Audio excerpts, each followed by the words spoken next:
What's up? Okay, so we've been doing a lot of traveling over the Thanksgiving weekend, so I didn't get a whole lot of time to edit.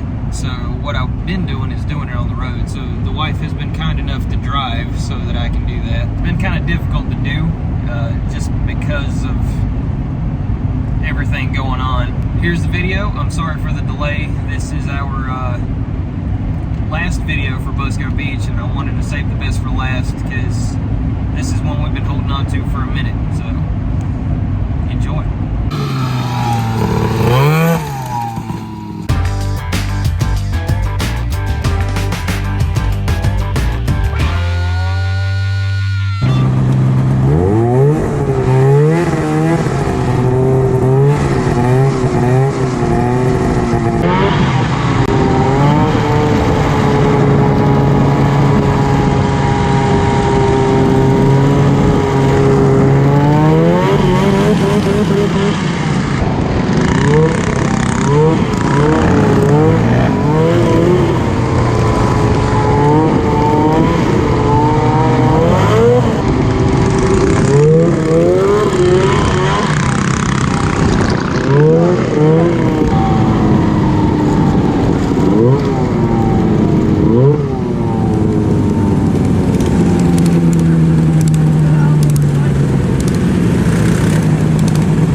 Tell us what you done. Tell us what you done. I came with 2 things, and I'm still leaving with 2 other things, but I now have these. What'd you? I have a MXU 270 fully automatic, 2016. I traded for a 1972. That man don't got no sense.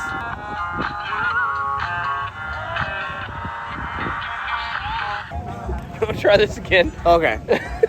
So, I came here with a snowmobile and a RUP mini bike, and I'm leaving here with 2 quads. 2016 270 needs nothing but back brakes, and I traded the snowmobile to some kid that really deserved it, Yeah. and I got his Bayou. And the Bayou's not in bad shape. It runs and everything. I rode it around. It actually works pretty well. It just needs tires, brakes, and a seat cover. It needs a little love. It's not bad though. But I made a kid's year, and Right. I build the snowmobiles to pretty much come out here and rip them, so doesn't really matter to me. And plus you don't have to haul it home. It's kind of the same weight. But these don't take up as much real estate. No, they don't. They'll fit nice on the garage. Right. Yeah, next year we'll see what else we can wheel and deal. I like that. I like that idea. Because if we trade, it has to be not just for the trade. It's got to be for something deserving. Yeah. I'm with that. Because I like it. I'm not building these things to make money off of them. No. But I am building them to make people happy. And if somebody's happy, I'm happy. It's karma. Oh, dude, I have so much good karma. It's not even funny. It was a killer weekend. Yeah, man. We killed it. We hurt a lot of feelings. Very true. But yeah, I think we killed it this year. I think so. It was a good time. Always good to see you guys, obviously. Oh, yeah. And we'll be back up around Ohio. Yeah, it's your turn to burn some gas. You're right. You're absolutely right. I just want to chill in the garage with Danny and watch some videos and wait for you guys to show up. I'm with that. Oh, it'll be soon. You know. Maybe we'll show up on one of those. All right, then. All right, then. Yep, had to film the outro on the road too. So if you haven't already, you can like and subscribe. Make sure you use the links in the description to pick up a t-shirt from Any Bike Apparel, much like this one here, or Rattle Can Customs t-shirt from Stover Customs. And until next time, y'all get out there, get after it.